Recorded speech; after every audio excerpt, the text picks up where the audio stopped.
Episode 170 of the Interpretation Station is called to order. Welcome, ladies and gentlemen, to what is going to be the first Interpretation Station episode in the spring of 2023. What a joyous occasion, I think you will agree. Today's episode, it's part two in a possibly a two-part series or potentially part two of a three-part series, depending on whether I bother to do the third part or not. If you perhaps you watched episode 169, because what I did there, I did what I call sort of self-evaluation of my own work. So I was the guinea pig, as it were. I recorded myself interpreting a statement by Ecuador from Spanish into English, and then assessed my own performance. And I'm partly doing this for work obligations. I have to, we have to present self-evaluations a certain number of times a year. So I'm killing two birds with one stone by doing that, and by making an episode for the Interpretation Station fan club, shall we say. So I'm going to do a second part. So today I'm actually going to be doing a statement from Russian into English, from the same meeting as the one in episode 169. I'll leave a link to 169 so you can go and watch that if you have Spanish in your combination. Now, what the interesting thing that I did in 169 was I took you through the process that I might take in terms of sort of short-term preparation for having to do a statement. Okay, so the statement I did came from a meeting on the 24th of February of this year. It was the subject of the meeting was maintenance of peace and security of Ukraine. So the meeting was held to mark the first anniversary of the conflict there. And at the start of the episode, I took you through as a sort of warm-up, just to get ourselves used to some of the vocab. I took you through, there was a briefing there given by the Secretary General, Antonio Guterres, and then there was a statement also from Dmitry Kuleba, the Ukrainian foreign minister, and I also took you through a statement by the Chinese, okay? So that way it gave us a sort of balanced idea, something from all sides. Let's say the Secretary General's neutral, okay? Kuleba is obviously going to be more pro-Ukrainian, right? And the Chinese are more pro-Russian. So it gave us a nice bit of balance. And then I was looking at what words, what expressions, what names, what numbers I might take, that I might plagiarize, basically, from those three statements to possibly then use in the statement that I interpreted from Ecuador. And there was quite a lot. It worked out quite well. There were quite a few names and numbers and things that were mentioned in the early briefings that I was then able to draw on when I was interpreting Ecuador. And this is, it's a good thing to practice, especially in the English booth, so that you're not just sitting idle. It's important to take advantage. If you're in a meeting of that nature, you have some briefers, panelists at the start of the meeting, who generally are going to probably most of them are going to speak English. So rather than just twiddling your thumbs, listen into what they're saying, give yourself a feel of how things are going to go, and think what numbers you can pinch from them, what little expressions you can plagiarize from them. That's part of the art of interpreting. Obviously, if you're not in the English booth, you might not have that luxury. Most, in the other booths, you're probably going to just be having to interpret immediately those very briefings. But maybe it's not your turn. Maybe you're on in the second half hour. You can still take advantage then of that first half hour to note down some of the important facts and figures. So I'm not going to take you through a second time those same statements that we did, but this is the notes that I took, okay, vocab notes when I went through it the first time. If you want to see me go through it a bit more slowly, then again watch the first 20 minutes or so of episode 169. I'll just tell you some of the figures that came up, that were mentioned, some of the interesting stuff, okay? I advise you, by the way, to do this, to get the full impact for yourselves, is watch the open at start of the meeting. Watch it in English. Okay, if English is your native tongue, just watch the start of this meeting in English. Nebenzia actually takes the Russian ambassador, does take the floor at the start of the meeting to make a sort of point of order. So there's a bit of that, and then it moves on to Guterres, then Kuleba, and then then you go on a bit later on. You have the Chinese. So do that. Take the notes, prepare yourself, and then try and do the statement that we're going to do. Nebenzia. So I haven't done it yet. I don't know what Nebenzia's statement is going to be like. I don't even know if I'm going to. If this episode is going to even be broadcast. Maybe it's incredibly difficult, and maybe I just make a complete hash of it and just decide not to bother to even make an episode of it. But we'll see. So hopefully, cross my heart, hope to die. I have not. I don't know what he's going to say. Okay, so I'm trying to replicate sort of booth conditions in this exercise. So here are some of the things that I took from the notes. Now I'll just share the screen with you. So this was presided by Malta. Mr. Borg was the president of the meeting. And then you'll see, so this is the English language verse, you see Nebenzia comes in, point of order. It's an important word and from Russian. In Russian they say for point of order. So what they usually say is, I had to look this up just to double check, right? They usually say this, at least at the UN, вопрос по порядку ведения заседания. Okay, I'll double check that that's what he actually said in the original, but you want to know that. That's a really good thing to know. Вопрос по порядку ведения заседания. It's not, I've got a question about the procedure for holding the meeting. No, that's how they say a point of order. At least at the UN. I don't know. I see on here, I'm looking on multitran.ai, there's other things they give. Важный процедурный вопрос. But generally what they say at the UN is вопрос по порядку ведения заседания, usually. Just so take note of that. Anyway, to go back to the text now. So yeah, Nebenzia opens out with his point of order, and then it goes to the Secretary General, gives his introductory statement. So these are some of the things I took down from what the Secretary General said. Okay, he talks about conflict-related sexual violence, he mentions. Enforced disappearance, arbitrary detention. These are all important collocations, okay? Then there's some important figures that come up. 17.6 million people needing humanitarian assistance. 8 million refugees. 5.4 million IDPs. Talks about the devastating impact. That's a good collocation, words. There's mention of post-traumatic stress disorder, PTSD in English. He mentions explosive weapons with wide area effects. That's not an expression I'd heard before, with wide area effects. Unimpeded humanitarian access. That's something that's talked about all the time when it's a matter of getting, convoys into behind the lines, being able to provide some sort of humanitarian relief to civilians who are caught up in the fighting. So unimpeded humanitarian access. Then he talks about there are 15 operating reactors, so nuclear reactors in Ukraine. I think I just got noted 15 operating reactors. I can't remember if they're nuclear or some are maybe coal-fired. I can't remember. Anyway, there are 15 of them. Very important, the Black Sea Grain Initiative. So that was the deal that was struck, that was brokered by the Turks to basically ship the grain out from the Ukrainian ports to Europe, to Africa, Asia. That's a very important initiative to note. 20 million tons of foodstuffs are involved. This was another interesting expression he used, was that safely reconnected to supply chains. So he's saying that these agricultural products were safely reconnected to supply chains. It's good wording, I like that. So I know that if my speaker uses something similar, maybe I can just plagiarize Guterres there.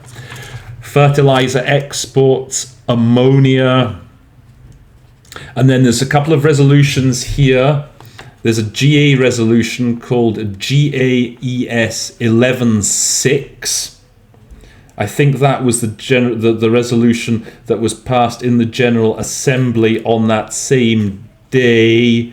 Was it condemning the Russian aggression? I think that was its number anyway, GAES 11.6. And 141 member states voted in favour. There's the 10-point plan. I think Zelensky's 10-point plan. So this is Kuleba that was now talking about state-sponsored kidnapping. complicity in trampling the charter. I just like that. Again, those words. It's good imagery, shall we say. It's quite figurative. Complicity in trampling the charter. A special tribunal with specific jurisdiction. This is what the Ukrainians are calling for, I guess, to hold Putin to account. And then the Chinese, and I move on to Chinese, get some of the words that they, the expressions that they cited. One country's security shouldn't be at the expense of others. Now that's very much something that the Russians might say. So, you know, the Russians and the Chinese often on quite a similar wavelength, I guess you might say, when speaking in meetings nowadays, you know, at the UN. So the Chinese also mentioned the Convention on Nuclear Safety. And then yes, and then from the actual Ecuadorians, obviously I did Ecuador for that episode, so they threw in a couple of things that sort of slightly surprised me. There was one procedural issue that they raised with reference to the UN Charter, specifically Article 27, Paragraph 3, which I think this gets mentioned quite a bit. It's all to do with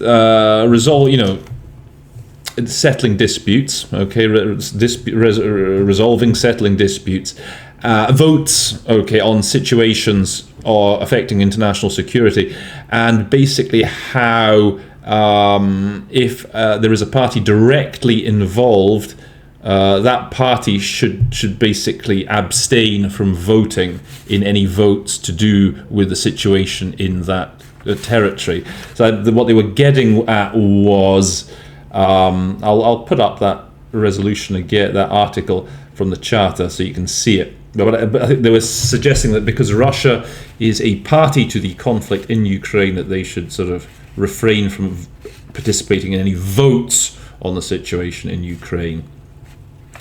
And then I've got written down here an emergency special session. So that's, I think, what they held in the General Assembly. Maybe they held this the day before. It was called, that was the actual name of the meeting that was given. So maybe the Russians will quote what happened at that meeting. It was called, as I say, an emergency special session. And an important resolution that you should just note, Security Council Resolution 2623, whose significance temporarily eludes me. Let me just look it up. Okay, here we go. Yes, this wasn't important. The United Nations Security Council Resolution 2623 called for the 11th emergency special session of the UN General Assembly on the subject of the 22 Russian invasion of Ukraine. Albania and the US introduced the resolution before the UN Security Council, which adopted it on 27th of February 2022. Russia voted against, while China, India and the UAE abstained. And it was based, so they mentioned this, I believe, the Ecuadorians. That is interesting. United Nations General Assembly Resolution 377, the Uniting for Peace Resolution, adopted on 3rd November 1950, states that in any cases where the Security Council, because of a lack of unanimity among its permanent members, fails to act as required to maintain international peace and security, the General Assembly shall consider the matter immediately and may issue appropriate recommendations to UN members for collective measures, including the use of armed force when necessary, in order to maintain or restore international peace and security. Resolution 2623 was the 13th time the Uniting for Peace resolution has been invoked to call an emergency session of the General Assembly, including the 8th such invocation by the Security Council. Okay, so I didn't actually look. This is quite interesting. This is good to know that this is called the Uniting for Peace. This is all based on the Uniting for Peace resolution 377. So a good bit of general knowledge for you there. Okay, so that was basically the preparation. That's the sort of basis. That's the sort of the fundamentals that we need to know before we now launch ourselves into the statement by the Russian ambassador Nebenzia. And wish me luck. I'll come back around the other side, and then we're going to go through my performance, and we'll see how I did, both for your benefit and for the benefit of the UN auditors, if any are bothering to watch this episode ever in history. So just, wish me luck, and I'll see you around the other side. So here we are again, ladies and gentlemen, we're back. I've got a new T-shirt on. It's a different day since I recorded the introduction, and I have completed my my attempt at Mr. Nebenzia at the Security Council, and I have got a confession to make. In the interests of full transparency between you and me, my viewers, the supporters of the Interpretation Station, I feel I should put my cards on the table with you before I go any further.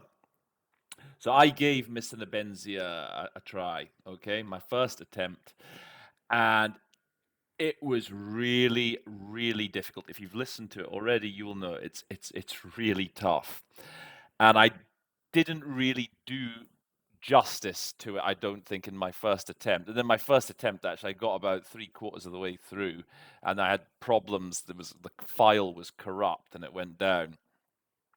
And so, okay, I thought I needed to do it again. I needed to do it again, to be honest, because the first attempt really was, I just struggled. Now, I will give you some mitigating factors when you do this. When you're in the Security Council in New York at the UN, okay, you are assigned to the Security Council usually for a whole month. You actually volunteer, you put your name down. At least that's how it was when I was there until 2017.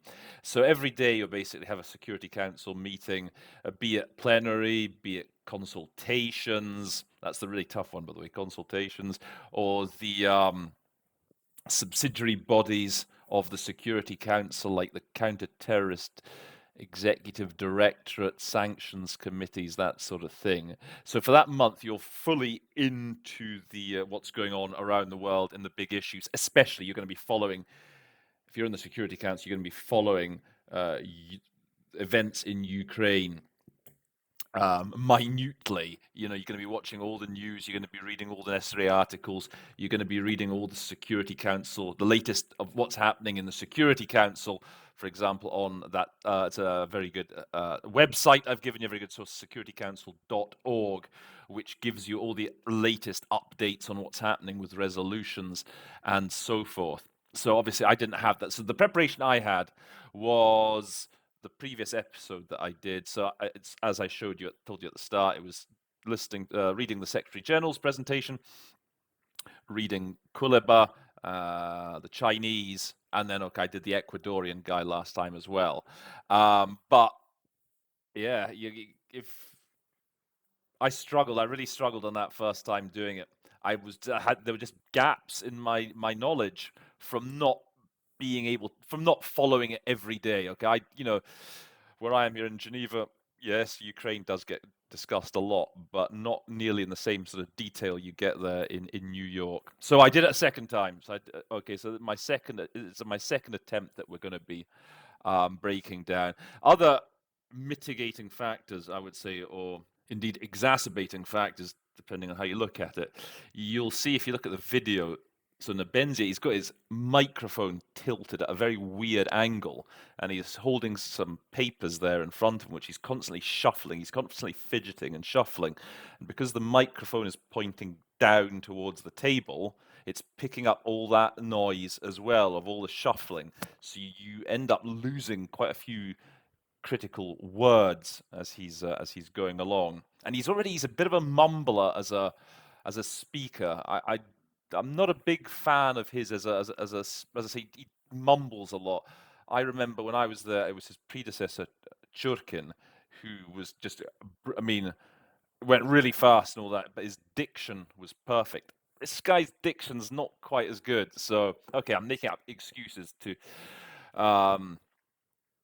justify why I'm giving you my second version of this, but that's how it works out. I think I can do it better justice from this recording that we're about to go through. And one other big thing, by the way, is if it's Russian Security Council, you're almost always going to get the text. At least that's how it was up until 2017. There was one time Churkin didn't provide a text, or the Russians didn't provide a text for a Security Council statement. And that was an emergency meeting on the situation in Palestine. It was a Saturday meeting, and it was called at the last minute. We all had to come in, and he actually slowed right down. His actual delivery was much slower. So when they give the speech to you, the statement, then they just read it really fast. Okay, on that's the one occasion, that Palestine meeting was the one occasion I remember them not providing a statement, and he did actually slow down. So in these meetings, you're almost always going to get the statement from the Russians. But anyway, so with that in mind, let's break down my performance at my second attempt of Mr. Nebenzia. I'm going to share the screen with you so you can see the transcript. And we'll see what I did well, what I could do better with, some new vocab. There's some nice new vocab, that's for sure.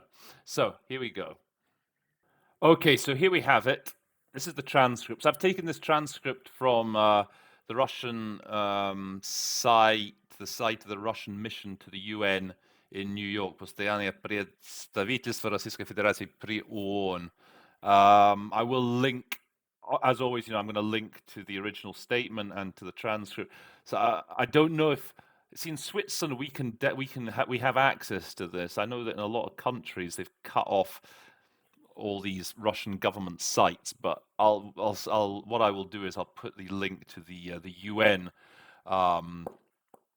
records of the meeting, the transcript of the meeting that's on the UN site, and you have the video there as well. But I think the font, the typescript is bigger here, so it's easier to see.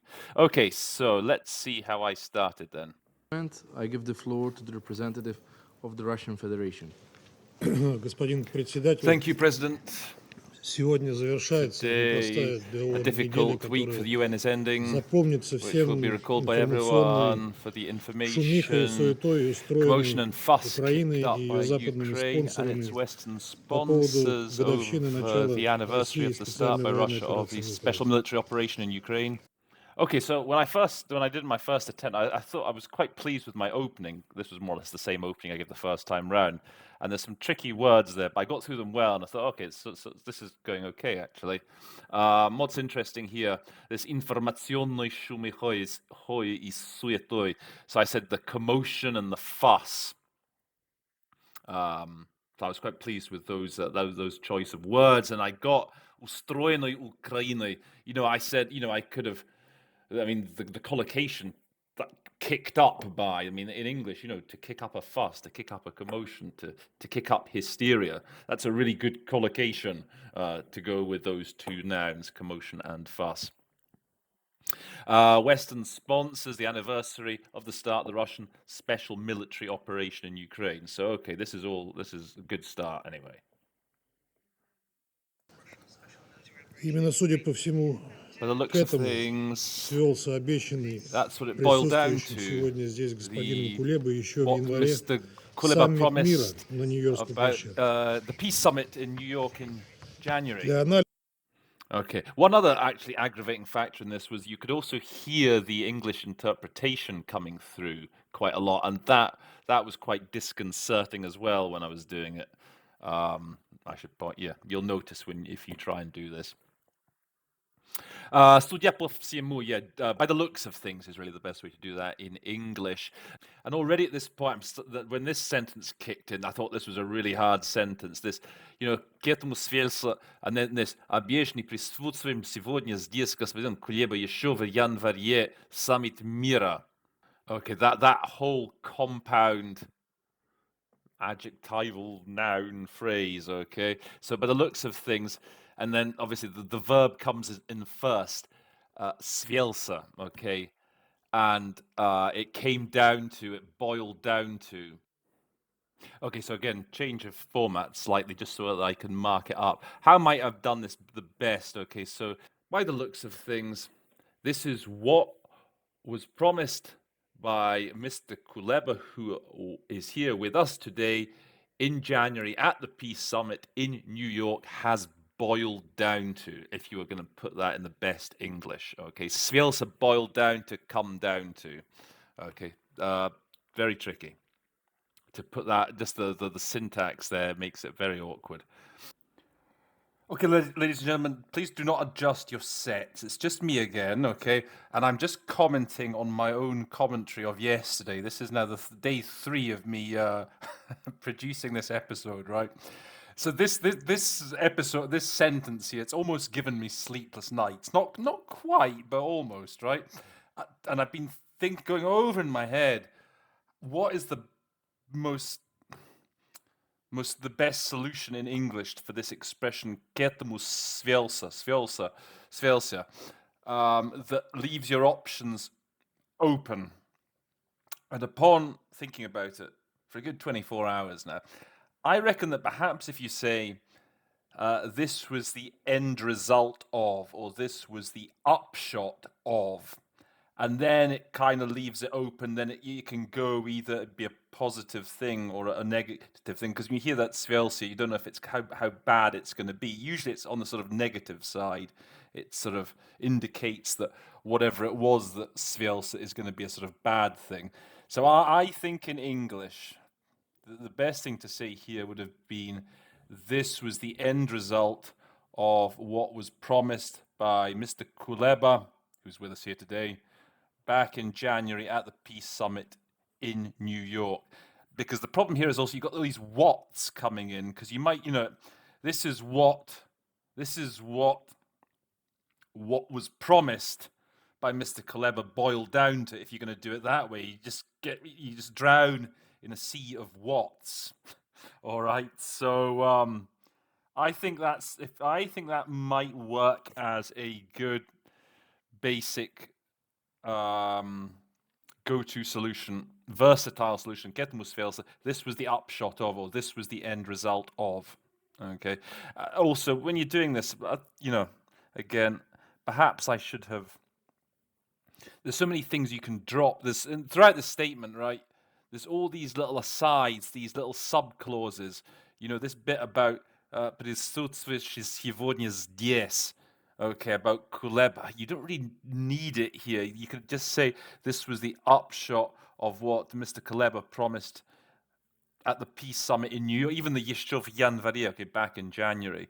But you'll find that on other occasions going through this. And I might pop back like this and just point those out. Maybe I should have pointed those out in the initial commentary, but okay, I really felt that I had to tell you this directly in person rather than just writing it up on the screen. Okay, so I'll continue now with where we left off.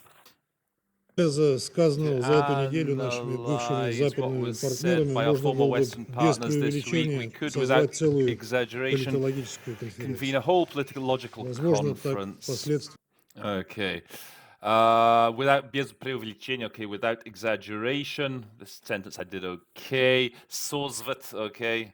You want two good alternatives for sozvat: convene, to summon. Maybe we could say to analyze what was said during that week by our former Western partners. We could, without exaggeration, convene a whole politological conference. Maybe that will happen in the future, even in a historic retrospective. Historical retrospective. We're going to be using the correct English word. Historic is a historic event, like something that will be remembered for years. Historical is just looking back at history. So technically it should just be in a historical perspective. We would propose the following name: another spurned chance for a peaceful solution to the Ukraine crisis. Okay, упущенный шанс. I said another spurned chance. That's a good word. To spurn a chance, to spurn an opportunity. You can just say another lost opportunity, missed opportunity, one of those, okay, for a peaceful solution to the Ukraine crisis. And then here, I missed this when we start. Это было бы правильным, потому что, okay. I recall I just didn't quite hear that, but... Это было бы правильным потому, что под любыми выражениями со словом «мир», которые лукаво употребляли, в том числе и сегодня, высокопоставленные представители Украины и западных стран, на самом деле подразумевается совсем другое, а именно капитуляция России, нанесение стратегического поражения. В идеале с последующим распадом и переходом подходящих borders. Okay, so as I said, I didn't hear this bit. That would be the right thing to do, because okay, so basically, with any way you use the word peace, I think I said here, which was slyly used cunningly used sneakily as another alternative, perhaps, including today by the senior representatives of Ukraine and of the Western countries, in fact means something completely different. So the capitulation of Russia, I thought it was fine to actually go here with the cognate capitulation. That's quite a strong word, and you only really use it in terms of countries capitulating. I could have said surrender, Russia's surrender. But I thought it was fine to go here with the cognate. And then нанесение поражения, that's an important collocation to have. So I got that, okay, inflicting defeat. And then this is important things to be familiar with, because this is like the basis of the Russian argument, their sort of position on the whole Ukraine conflict, I guess, with the subsequent, I can't remember what I said for us, but the subsequent collapse и перекройки входящих в нее территорий. I think I said the retailoring of its borders, of its territories. I think the best, perhaps, word solution for перекройка might be like redrawing, the redrawing of its territories. That's something we use a lot with borders, redrawing borders. So that perhaps would have been the best choice of words. Эти истинные цели Those are западного the true вмешательства в goals of украинские дела, Western interference in наиболее Ukrainian наглядно affairs. They проявившегося, are кстати сказать, most почти ровно blatantly 9 лет назад, в obvious день Майданного on the day of the Maidan антиконституционного переворота 9 years ago, the 21 февраля anti-constitutional coup 2014 of года, 25th February не скрывались с самого 2014. начала. They were never hidden. Okay, so I was really having to, keep up here, patch things together. Speaking of перекройка, I was doing a lot of перекроить during this text. I think often with the Russian, when you get into, you're getting desperate, focus on the nouns, and just package those nouns into little bits. Like I was getting, okay, those the real goals of Western interference in Ukraine. And then, I was jumping forward and back. I heard, okay, on the Maidan, the anti-constitutional coup of 21st February, 9 years ago. I don't know if I got the date right, 21st of February. I suspect I might have said the 25th of February. And then, it was never hidden from the start. I was breaking this sentence up into a lot of little smaller packages, and I got most of them. That's important to know. It's important to know the historical background, right? If you don't know enough historical background, you're really going to suffer. You need to know that the Maidan, and it helps to know that date, the 21st of February 2014. Okay, let's see how I finish the paragraph. Именно они привели к And it was they формированию that на led наших to границах the formation on враждебного our borders of a hostile националистического nationalistic русофобского режима, Russophobe с рвением regime, бросившимся решать на Украине русский which вопрос. was Вот determined наша to end the Russian issue on британская its коллега borders. Now, okay, I was desperately searching here for the best solution for Srevenium, and it would have been like hell bent on. I think that's a really good solution. Bent on, hell bent on, settling the Russian question in Ukraine. It was they that led. So the истинная цель, I guess that refers to for Ani. They led to the creation on our borders of a hostile nationalist Russophobe regime bent on settling the Russian issue in Ukraine. Yesterday, our UK colleagues speaking at the General Assembly criticizing the Belarusian balanced amendments to the draft resolution утверждала, что они, дескать, claimed ставят знак that равенства между apparently they агрессором were и жертвой. placing equality between Вас не смущает, victims что and у вашей aggressor. жертвы But have руки you по no локоть в shame крови? that... Yeah, so here we got this then referring to what the British colleagues said yesterday. British colleagues speaking at the GA criticized the Belarusia's balanced amendments, the draft resolution, claimed that Giskat allegedly, supposedly, I think I said they were placing equality between aggressor and victim. Maybe the best way in English to put that, stavit znak ravien, so they were placing them on an equal footing, is perhaps what we would say in an ideal world, if we had the time to prepare for it. Among your victims are those with Nazi tattoos and the 9-year experience of destroying Russian language residents of the Donbass. Yeah, these rhetorical questions are tough. Okay. Have you no shame that your victims, that your victims are up to their elbows in blood? What's more, with Nazi tattoos? You see, I didn't get the bit about the ruki po lokat v krovi. Okay, I just said that they've got Nazi tattoos. But that's what, yeah, I guess that up to the elbows in blood. We actually say in English up to their necks, up to their knees in blood. But yeah, you get the idea. The 9-year period of the destruction of the Ruskoязычных жителей. For some reason, during this statement, that was giving me problems how best to render that.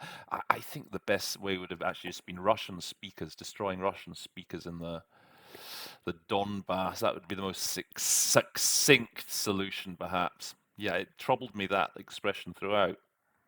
Why do you think it's normal for Ukraine to send guns and tanks against unarmed civilians in the east of the country, drop bombs on them just because they don't want to forego their own identity? Okay, this bit was okay. Не хочет отказаться, old отказаться, отказ. I say this in a lot of my episodes. You always have to think for a bit. What's the best solution? There's always like it's so versatile, obviously in Russian, whereas in English there's always the meaning the solution varies depending on the context. So here, I think actually the best thing is to forego, to give up their own identity. Because here to say like to refrain from or to abstain from, that wouldn't, which you sometimes is good for отказаться, but not here. To reject, maybe, because they didn't want to reject their own identity. Maybe that could sort of, it would pass, but no more than that.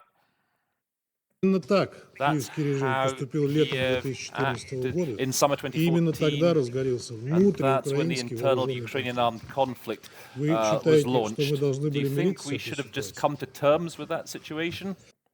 Разгорелся внутриукраинский вооруженный конфликт. So I said, yeah, that's how it was launched. That wasn't a very good collocation. Broke out would be the best thing. Conflicts break out, I think, is was triggered.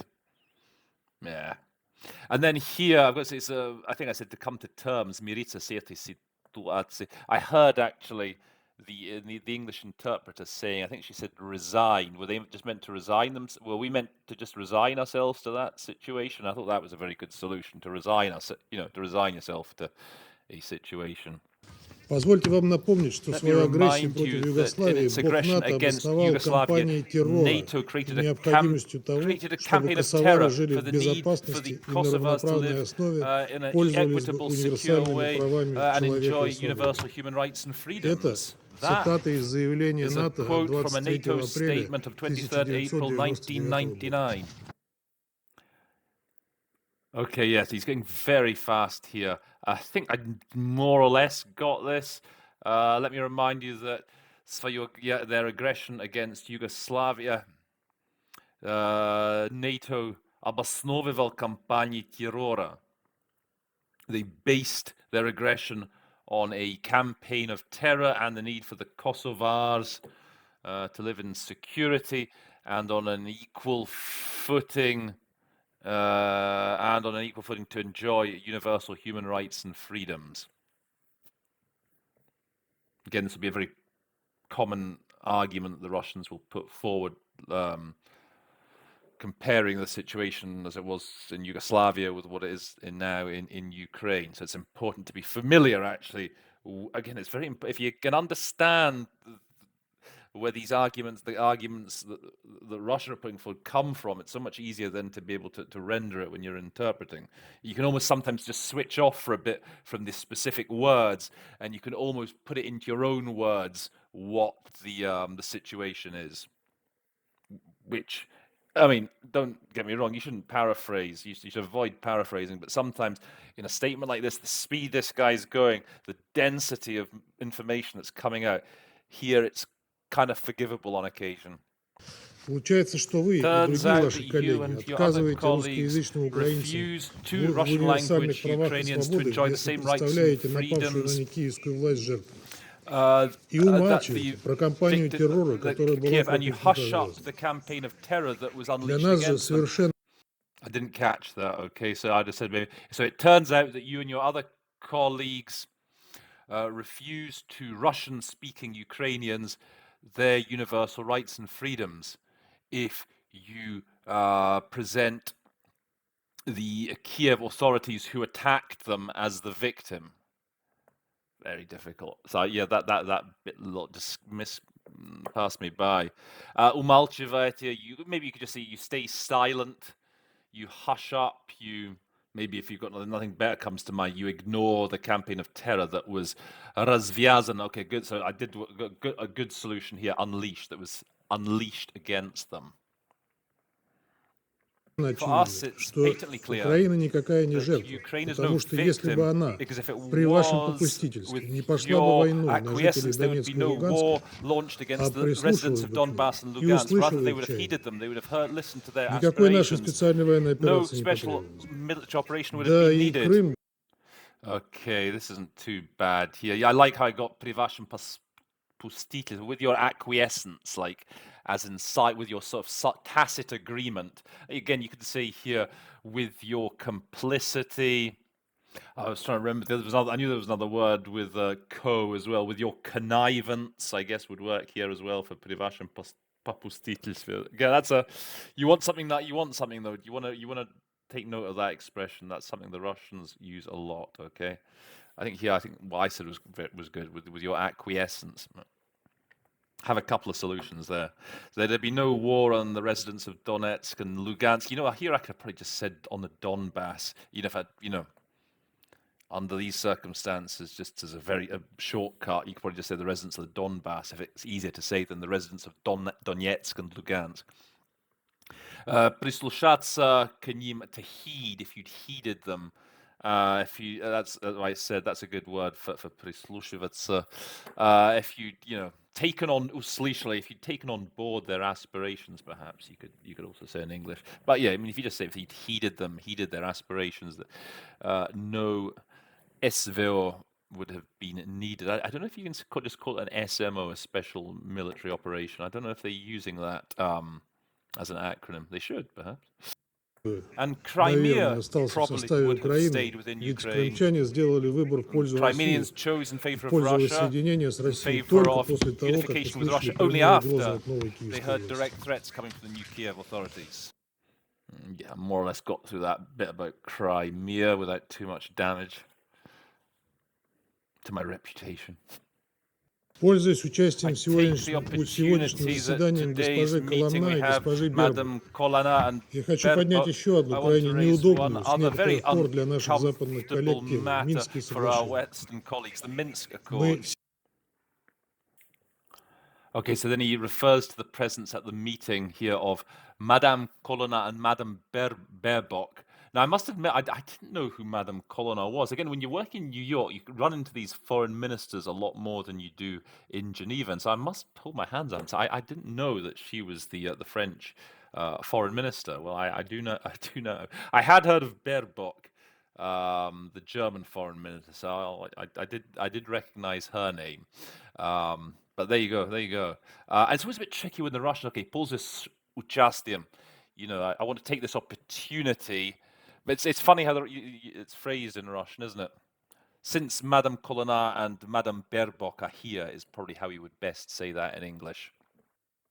And then I want to raise another very неудобную с некоторых пор для наших западных коллег тему. Okay? Another, I think I said an uncomfortable theme, an awkward matter would perhaps be the I think, and I just dropped the с некоторых пор. I mean, again, if you had all the time in the world to prepare it, you'd probably have said, I want to raise what has been for some time a rather awkward matter for our Western colleagues, namely that of the Minsk Accords. But again, that's only if you have got the text in front of you, and if you've got the time to prepare the text, and even if you've got the text and you've prepared it, if the guy's speaking that quickly, it's not, just because you've got the text, it's not the it's not like a silver bullet. It doesn't automatically mean your work is going to be perfect. That's the kind of thing you might even consider dropping, even or if you have the text with you, just to be able to more or less follow along the speaker. Because you never know. Also, if you've got the text, but maybe the speaker goes off on a tangent, maybe throws other stuff in, and if you're diligently trying to get all these little shades in, all these little nuances in, and you might suddenly find that by the time you finished, he's gone and off on a completely different direction. So that's another thing to bear in mind. Все недавно слышали You all признание recently Франсуа heard Оланда, the Ангелы admission by Меркель Francois и Hollande, Бориса Angela Merkel, Джонсона and Boris о том, что Johnson ни Франция, that ни neither Германия, France, ни Germany, nor Великобритания никогда UK не had воспринимали эти any договоренности всерьез, intention to не take those собирались accords побуждать украинские власти seriously. к They их weren't they выполнению didn't intend и to лишь urge the использовали для того, Kiev to чтобы затянуть implement them and время use them и just to дать play for Киеву time время and на give Kiev подготовку к войне time to с Россией. prepare for war with Даже Russia. если Okay, at this point, like he's really shuffling. I mean, if you've done this, he's really shuffling the old papers and his microphone's like there, and he's going really fast and it's really dense detail. It's very hard to do. He's saying, so, okay, we recently heard Francois Hollande, Angela Merkel, Boris Johnson say that neither France, Germany, or UK ever took those arrangements seriously. Again, I think I started entering into a bit of paraphrasing here because of the circumstances, the sound. I said they had no intention of taking them seriously. They were never going to urge the Ukrainians to fulfill them, to comply with them, and just use them in order to. I was playing for time, I think, just to play for time and give Kiev time to prepare for war with Russia. I guess in English you might say, чтобы затянуть время, it's a delaying tactic. We talk about a delaying tactic. Good luck. I mean, if that comes to you in the moment, that's great. Anyway, it's a good, just it's good to remember these English expressions, these things that we do use in normal English, and maybe sometimes you can apply them in a statement. Yeah, as a delaying tactic, as a stalling tactic. отрешиться от моральной стороны вопроса, а иллюзий здесь по поводу этой качеств некоторых наших западных коллег мы давно не питаем. Речь идет о том, что лидеры этих государств, по сути, открыто признали факт умышленного нарушения ими резолюции Совета Безопасности ООН 2202, которая закрепила Минские договоренности. Но это не мешает. Yeah, this bit completely passed me by. Okay, this little aside. So even if you get away from the moral side of the question, you leave aside, get away from, yeah. And so how might I have rendered this now looking at it? Any illusions?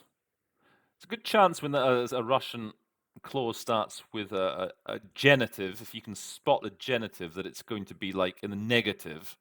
Okay, so and maybe you can start with any illusions as to these qualities among some of our Western colleagues we abandoned long ago. Maybe you could say it like that, you know, again, if you had, it's very hard to just get that though on the fly. You can't really use the same exact same collocations in the Russian. They just don't work directly into English. Like pitać illuzi, to fuel illusions, foster illusions. So sometimes you just have to adapt it into what sounds best in English.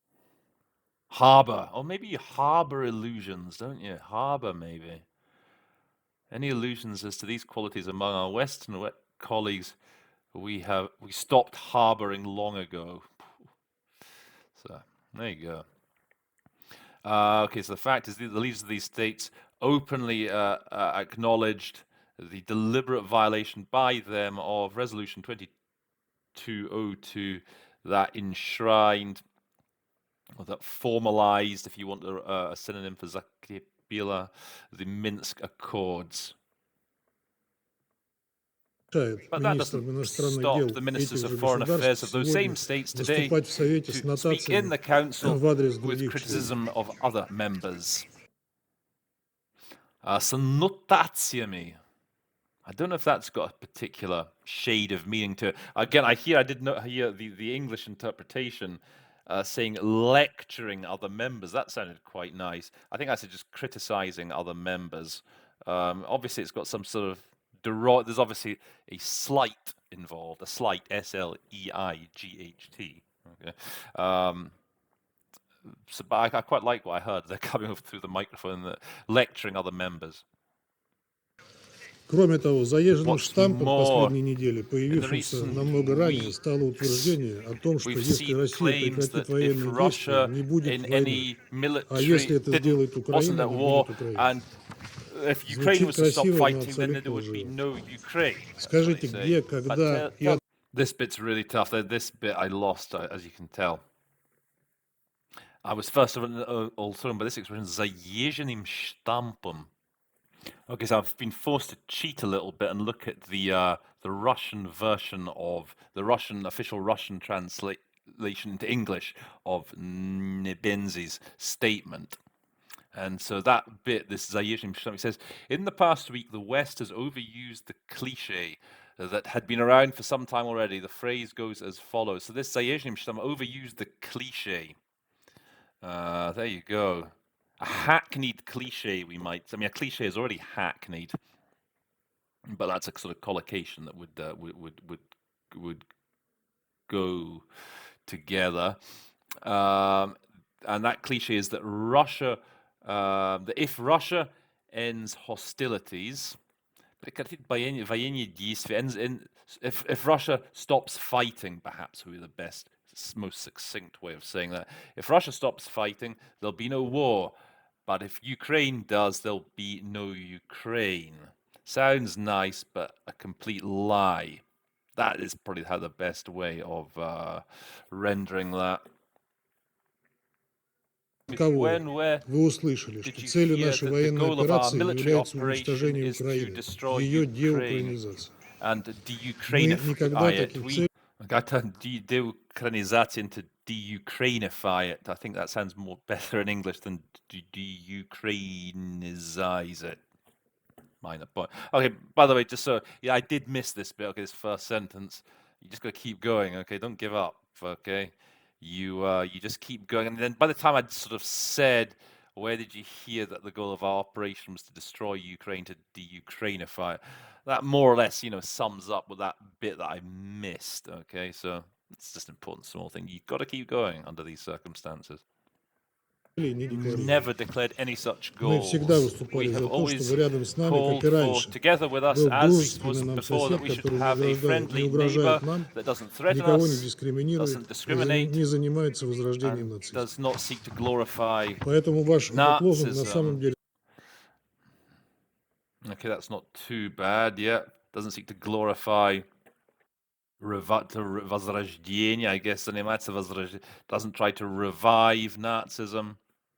Slogan Если военные sound as действия follows. прекратит Россия, If Russia stops на fighting Украине in продолжится Ukraine, дискриминация there и will be гонение continued на русскоязычное discrimination and население, suppression of the на тех, кто Russian-speaking не хочет population разрывать against Россию. those Продолжится who don't want нарушение to его break away прав from и Russia, свобод, and героизация there нацистских will be преступников. glorification of Nazi Если же боевые действия henchmen. Okay, so by this point I'm doing all right. Maybe your slogan should sound as follows. So, if I think I did by this point say if Russia stops fighting in Ukraine, discrimination will continue. Гонение на русскоязычное население, maybe persecution of the Russian-speaking population against those who don't wish to break away from Russia. And героизация. This is really better for the glorification of Nazi преступников, criminals. Okay. Gheroization, glorification, I think, is the best word. Whereas here, the idea was more to revive Nazism, to reawaken Nazism. If Ukraine stops fighting, it will have a chance to be reborn as a peaceful, independent country and will save many thousands of human lives. That is why we've repeatedly said that we're ready for talks on how the goals of our operation could be delivered on peacefully. Of course, any other schemes couldn't be considered. Коллеги, мы уже This last bit's difficult. Okay. Before that, so if Ukraine stops fighting, it will have a chance to. I think I said be reborn, to be revived, to be reborn as a normal, peace-loving, independent state, and will save many thousands of human lives. That's why I've repeatedly stated that we're ready for. I said talks here. So talks is a good alternative for negotiation. That's 5 syllables. Talks, 1 syllable, on how the goals of our operation could be. I think I said delivered on peacefully, achieved peacefully, maybe would be a bit better. This last sentence I found difficult, I have to say. Семьи подразумевающие иные сценарии мы даже рассматривать не будем. I suppose if you again do it literally, of course, any schemes involving other scenarios we couldn't even consider. Yeah. A scheme involving a scenario. So again, maybe if you just cut it short, you'd say we couldn't consider any other scenarios, simply. I think that would be the best way of doing it succinctly, rather than schemes involving scenarios. But that's how he said it. So once once you're following him, it's sort of hard to, and if you don't know what's coming up, it's hard to, or it's not always possible to just give that nice, succinct solution. неоднократно на этой неделе говорили о том, что в прекращении боевых действий на Украине не заинтересован исключительно коллективный Запад, который, как мы все сейчас уже достоверно знаем, не дал киевскому режиму заключить мир в марте и апреле прошлого года. Наших западных коллег... Okay, this is a couple of interesting things here, I'd say, in this sentence, from коллеги here down to прошлого года. Okay, боевых действий. Okay, I mean, that's my go-to solution for боевых действий, tends to be hostilities. Okay, and fighting. Okay, okay. Не заинтересован. So the subject of actually the sentence. So the West is the sort of the subject of the sentence here. It would be in English. We would say that the West isn't interested in ending the fighting in Ukraine. That's how an English speaker would say it. But because in Russian you can obviously put the subject at the end of the sentence, we don't know, or at the end of the clause, we have to sort of switch things around a bit. So when you say не заинтересован, you know that we're coming up to, we're about to find out who the subject is.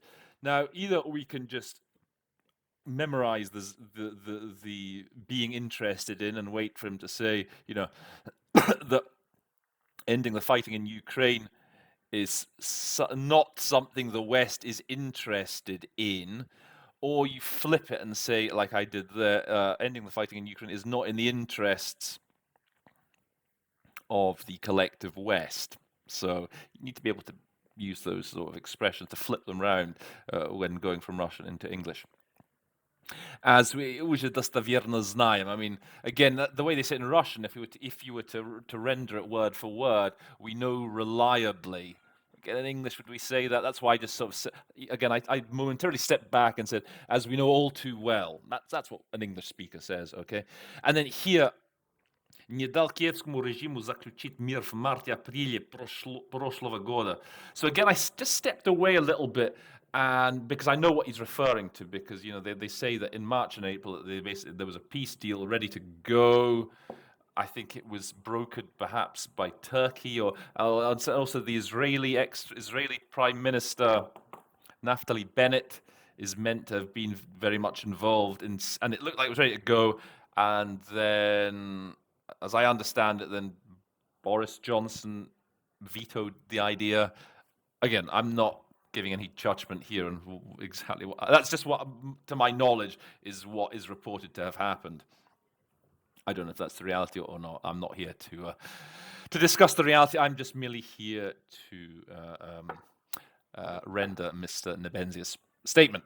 Anyway, so the idea they basically stopped the Kiev regime from concluding peace in March, April last year. Сейчас все устраивает. Русские и украинцы убивают друг друга. Okay, well, I said that, I don't know if it's great for them. Maybe not quite the right register.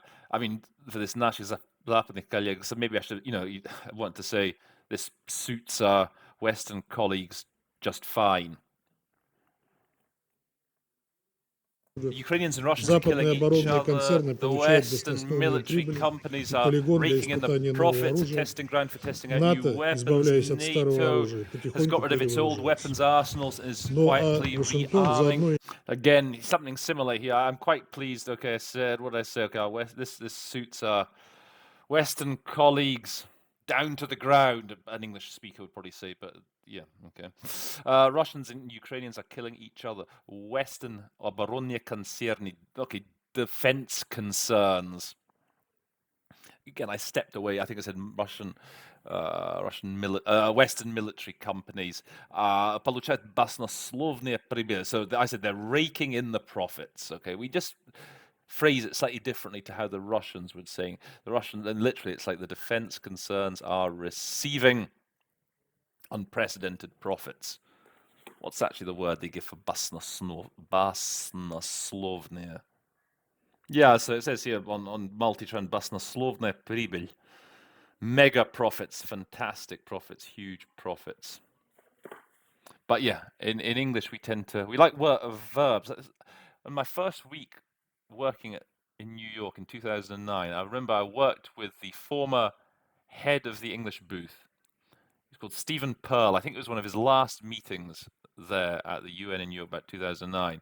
I remember he told me that we were doing a meeting, there was a lot of French, and he said that French is a nounal language, whereas English is a verbal language. And I think maybe that's the case perhaps with Russian as well. Russia is more noun focused as opposed to English being more verbally focused, because here we talk about, so the Russians sort of emphasize the noun being the profits, whereas in English, we talk about raking in something. Anyway, I just found that an interesting. I always remember him telling me that. It's always stuck in my head. So there you go. And they're getting okay. So the military companies are raking in the profits, and they have a testing ground, polygon. Okay, a testing ground to test new weapons. NATO's basically got rid of its old arsenals, its old weaponry, and is quietly rearming. Again, these are arguments that you're going to hear on the Russian side. So again, it's very important that you know where the Russians are coming from. It's going to help you. It's going to help contextualize these statements much better. еще и ослабляет своих европейских конкурентов, проявляющих невиданную доселе степень раболепия и импотенции. Об этом мы подробно говорили в этом зале вчера. А главное, Запад. Yeah, I was really looking for that word subservience. Again, this is another argument that basically the West is just doing whatever the US tells it to do. Or Europe is rather, showing an unprecedented degree of, what I say, impotence and subservience. Раболепие, servility, subservience, bowing and scraping, kowtowing. Yeah, so nouns and verbs. Okay, so an English speaker might say that they're kowtowing in an unprecedented fashion, whereas in Russian you talk about they're showing an unprecedented degree of subservience, impotence, the nouns. Let's go on. Потирая руки, надеется, ослабив Россию и угрожая Китаю, сохранить свое монопольное положение в мире, остаться единственным цветущим садом, по выражению господина Борреля, на планете джунглей. Тогда золотой миллиард сможет еще долго бесконтрольно и безнаказанно обогащаться за счет других, стравливать страны друг с другом, распоряжаясь их природными ресурсами, эксплуатируя их население. Это Okay, he's going very fast. This is very difficult to get everything here. The West rubbing its hands. Okay, hopes to weaken Russia, threaten China, maintain its monopoly. I think you can just get rid of its monopolistic position, but I think in English you can say its monopoly in the world, and remain the only цветущим садом. The only, is it perhaps the flower bed, as Mr. Borrell put it? So that's presumably that's the EU commissioner. I'm not entirely certain what his exact words were, but let's see the Russian version might tell. Okay, the only beautiful, there we go, there is the only beautiful garden on a planet of jungles. Okay, I'd not heard her say that before, but that's the word for word rendering of it. And then the golden billion. So you need to know this reference, this golden, this is a big thing, especially, okay, if you're, non-native Russians, okay? This is I think I've mentioned this in previous episodes, the Zolotoy Milliard. So it's something that Russia, Putin has, I think it's something that Russia has long used as an argument. They say that the 1 billion of the 7 billion of us of the planet basically expect everything to have everything their own way. The 1 billion at the expense of the other 6 billion, or is it 7 billion there? Anyway, you want to be familiar with that idea of the Zolotoy Milliard. Even that you can go to Wikipedia, look it up, put in the golden billion, okay, and it will give you an explanation. As I touched, if you go and also do, Lavrov, General Assembly, General Debate last year, one of my top most viewed episodes, went down an absolute storm. So he references it as well in his statement at the General Debate there. So yeah, you need to be familiar with that. Get rich off at the expense of others. Stravlivat. I think I got that right. Pit countries against each other. Yeah, pitting. I'm really pleased to get that one. Pitting countries against each other. You could just say turning countries against each other if pit doesn't spring to mind. And then I just said, yeah, exploiting their natural resources and their population. Or maybe if you want, taking control of their natural resources and exploiting their population. Как раз и называется международным порядком, основанным на правилах, на которые посягнула Россия, не захотев мириться с русофобским осиновым гнездом на своей границе. Мы хотим, чтобы в развивающихся странах... I think I missed this bit here. Okay, I got this first bit. Называется международным порядком, основанным на правилах. The rules-based order. You need to recognize that's a must. Okay, you need to know. You can't really say. I mean, an international order based on rules. You're going to be listening. The Russian minion is going to be listening into you, and they're going to be based order. And then I lost this bit, на который посягнула Россия, не захотев мириться с русофобами, осиновым гнездом на своих. I mean, as I got it, Russia didn't want to. Is there a "nie" missing there? Nie посягнула? They didn't want to. Russia didn't want to resign itself to a Russophobe wasp's nest on its borders, literally. Okay, let's see what the Russian translation was. We refuse to put up with having a Russophobic wasp nest at our doorstep.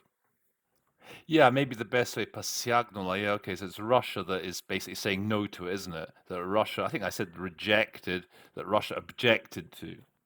Yes, so посягать, they give to encroach, infringe, trespass, impinge on. Okay. Не питали иллюзий в отношении того, о чем на самом деле этот конфликт. И, конечно же, решение этого конфликта неотделимо от вопросов, связанных со справедливой и неделимой системой евроатлантической безопасности. Incidentally, worth pointing out here again, the pitati illusi. This is the second time this has come up in this text, isn't it? To harbour illusions. We don't want the developing countries to harbour any illusions as to what this conflict is about. That's maybe a good collocation to remember for everyone. And then in this paragraph, okay, settling this conflict, resolving this conflict is indivisible from dilemma of issues linked to a fair and indivisible system of Euro-Atlantic security. I got mixed up between my architectures and security there. Сейчас она действует только для США и их союзников по НАТО. Они присвоили себе право вмешиваться в любые международные вопросы и внутренние дела других государств, а Украина – наглядный тому пример. Их база расположена на... He's really shuffling his paper. I'm surprised. Well, but I guess they were too scared to tell him to move his microphone up, but it really does make it more difficult. That's not noise coming from me. Okay, that's Nebenzia. That's shuffling. So действие только, I should have said maybe it only works for the US and its NATO allies. They've granted themselves the right to interfere in any international issues and the internal affairs of other states, Ukraine being the most blatant example. Glaring, blatant, those are good. A couple of synonyms there.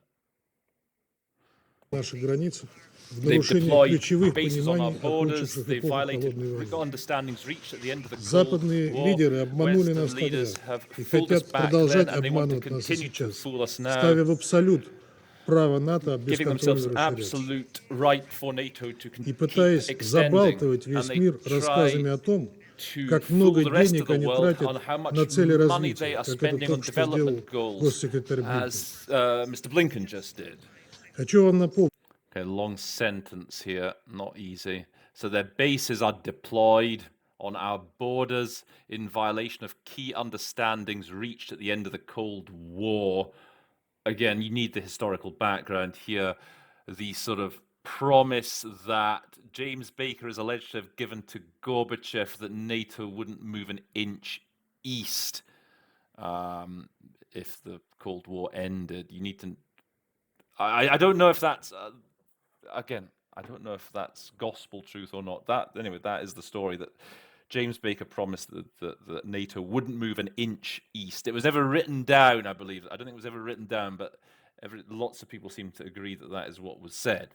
Again, I'm not getting into whether he did or not. That's just what the reference is to. Then I'm doing a lot of fooling here. Western leaders fooled us back then. They want to continue fooling us now, giving NATO an absolute right to, I said to extend, I should have said to expand limitlessly, and they try and забалтывать всеми рассказами. I guess they try and pull the wool over the eyes of the rest of the world about how much they spend on development goals, as Secretary of State Blinken just did. Sometimes it's hard to remember what the because he's not the foreign minister. The US don't call him foreign minister. He's the Secretary of State. So anyway, everyone knows who Mr. Blinken is. Zabaltivat. Yeah, I mean, so multi-tran for Zabaltivat is giving me to talk one's ear off, become engrossed in conversation. I think I said to fool again. They try to fool the whole world with their tales of how much money they're spending. But just remember, the Zabaltivat is the idea of just lots of talk. And let's see what the official Russian foreign ministry translation of this is: talking everyone's ear off, by talking everyone's ear off about how much they spend on development goals. что только после Холодной войны Соединенные Штаты провели 251 военную операцию за рубежом, нанеся колоссальный ущерб этим странам. Даже если вы будете платить в 100 раз больше, это не позволит этот ущерб компенсировать. Коллективный Запад... Okay, got that more or less. Again, this naniesił ущерб, inflicting damage. That's the second time that collocation has been used. So again, you need to know that, right? Remember that as a package, inflict damage. And even if you pay that back 100 times over, it won't compensate the damage done, let's say. Должен принять тот факт, что на нашей планете есть другие игроки, у которых есть свои интересы, и с ними надо сосуществовать, и даже вполне можно сотрудничать в обоюдных интересах, но на равной и взаимоуважительной основе. Okay, that was a bit of a mistake here. I said даже вполне можно сотрудничать в обоюдных интересах. I didn't catch обоюдных, like mutual interests. Okay, I thought I heard оборонительных интересах. I think I said defensive, military, even in military interests. So that was what's the expression in French? Contresens. That was a contresens. Okay. I don't know if they might have stopped me there in the heat of it. The minion might have stopped me. Yeah, it's in mutual interest.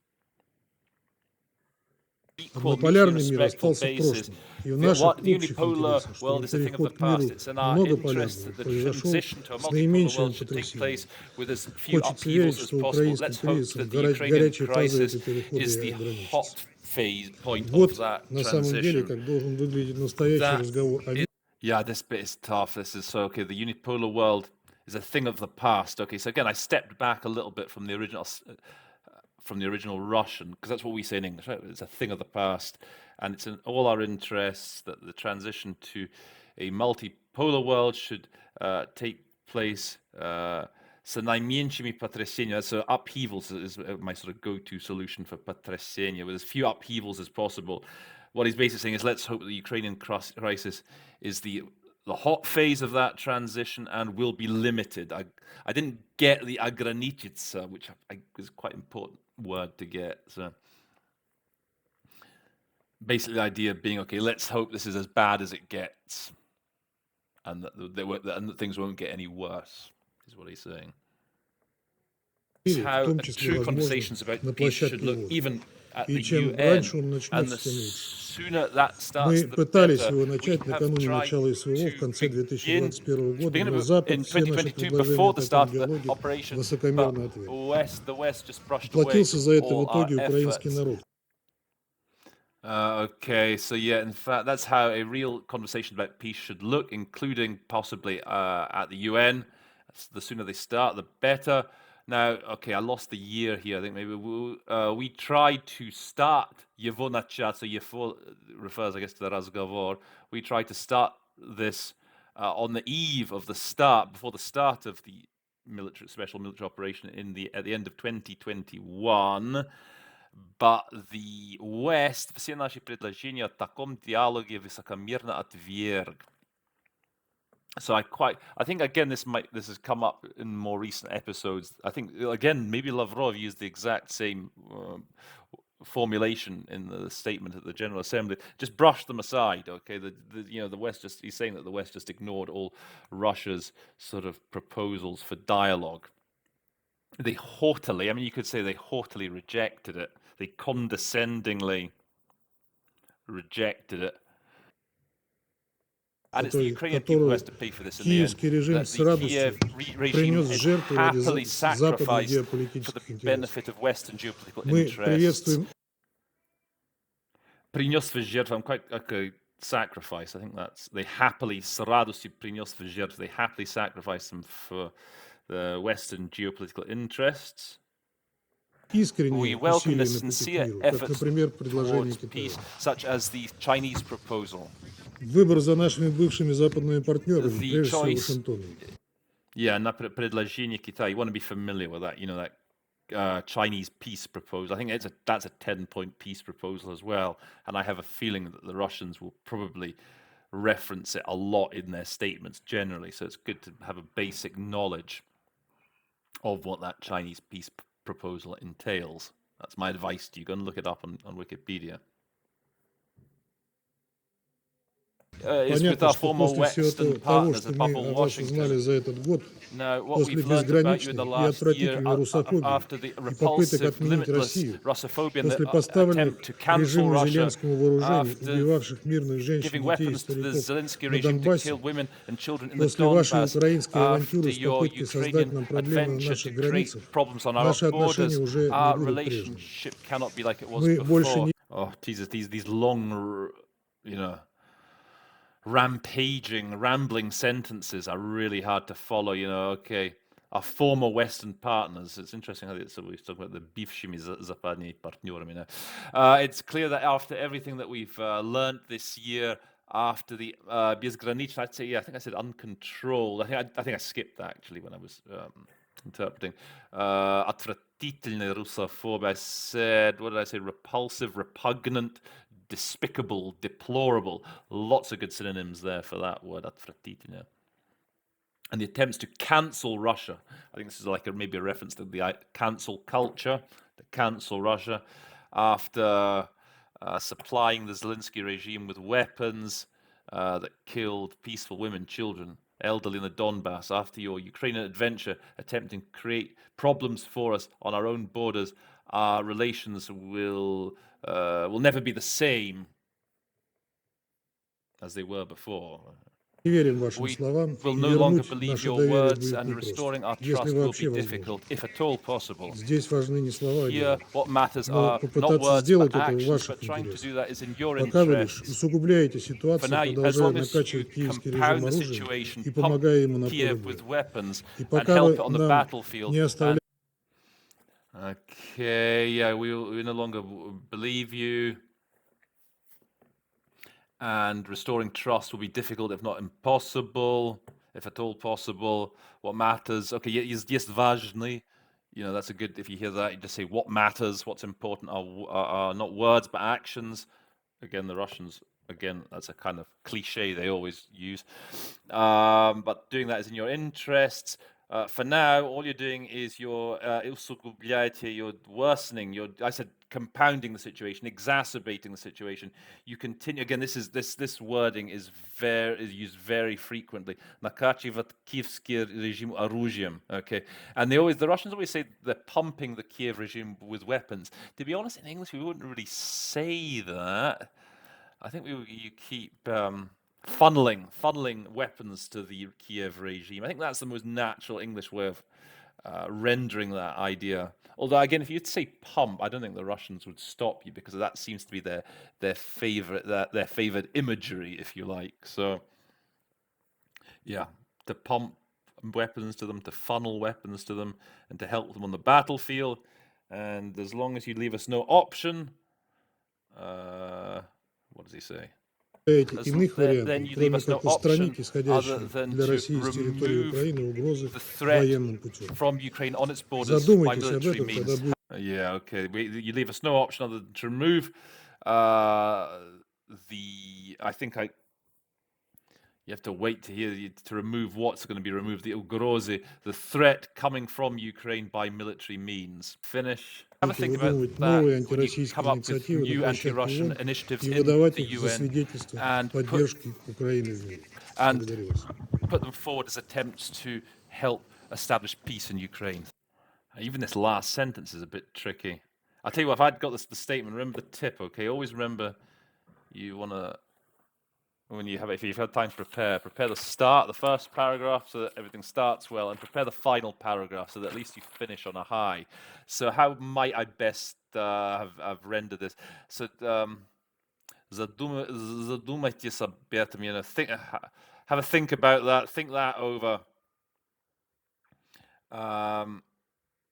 When next you think up new anti-Russian initiatives within the UN and выдавать их за свидетельство поддержки Украины в мире. I think I said in peace. I think it means in the world. And you try to pass them off, ich referring to the initiatives, for proof of support to Ukraine in the world. So have a think about that when you come up come up with new anti-Russian initiatives at the UN, na площадке UN, I think you say at the UN, and pass them off as proof of support to Ukraine in the world. I thank you. Whew. Brutal. That's all I can say, man. Brutal statement. Good luck with that. So, but yeah, give it a try. Seriously, do the prep work. You know what? The best way to give yourself a chance is if the idea of doing it without just doing it on the fly is too much. I would print out the statement in Russian, and this is replicating more or less UN condition. And just the first time you do it, just do it with the statement in front of you. There's just so many things. There's so many other little impediments present in that recording. The shuffling, okay, that's going on. Nebenzia himself, the mumbling. Like I say, that kind of statement. The chances are you're going to get the statement before you. If you don't get the statement, then it's you just have to hang on for dear life. But anyway, I hope you've enjoyed my breakdown of that statement. I hope we've learnt a few new words and expressions together, a few new techniques. If you've enjoyed the episode, please do press the like button. Please do subscribe. I've been doing this all day, actually. God, I feel quite drained, to be honest. Yeah. I think I need to go and have a lie down now after that and get my energy back a little bit. So, I'm coming! And I'm actually being called for dinner, as you can perhaps hear. Thank God for that. So, all that remains to be said, therefore, is that episode 170 of the Interpretation Station stands adjourned. The train is now leaving the Interpretation Station. We hope you enjoyed your visit. Until next time, folks.